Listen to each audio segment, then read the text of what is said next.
नमस्कार दोस्तों, मैं अमित आपका एक बार फिर से स्वागत करता हूं मेरे चैनल अच्छी बातें आपके साथ में। आज हम श्रीमद् भगवद गीता के तीसरे अध्याय के श्लोक संख्या 1 से 3 के बारे में जानेंगे। इन श्लोकों में अर्जुन कह रहे हैं कि हे जनार्दन, अगर आप कर्म से बुद्धि को श्रेष्ठ मानते हैं तो फिर हे केशव, मुझे घोर कर्म में क्यों लगाते हैं? आप अपने मिले हुए वचनों से मेरी बुद्धि को मोहित से कर रहे हैं। अतः आप निश्चय करके उस एक बात को कहिए जिससे मैं कल्याण को प्राप्त हो जाऊं।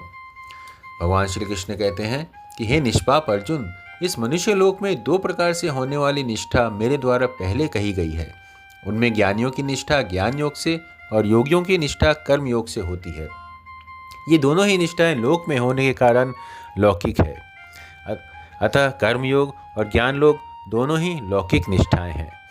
जीव और जगत को मुख्यता देने से ये दोनों निष्ठाएं हुई हैं। अगर जीव और जगत को मुख्यता न देकर केवल परमात्मा को ही मुख्यता दे तो दो निष्ठाएं नहीं होंगी, प्रत्युत केवल अलौकिक भगवन निष्ठा होगी।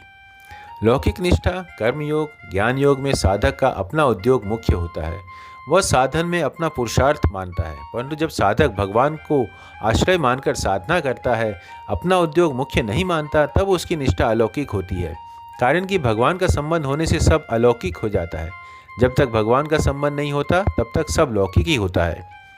किसी को बुरा ना समझे, किसी का बुरा ना चाहे और किसी का बुरा ना करे तो कर्म योग आरंभ हो जाता है।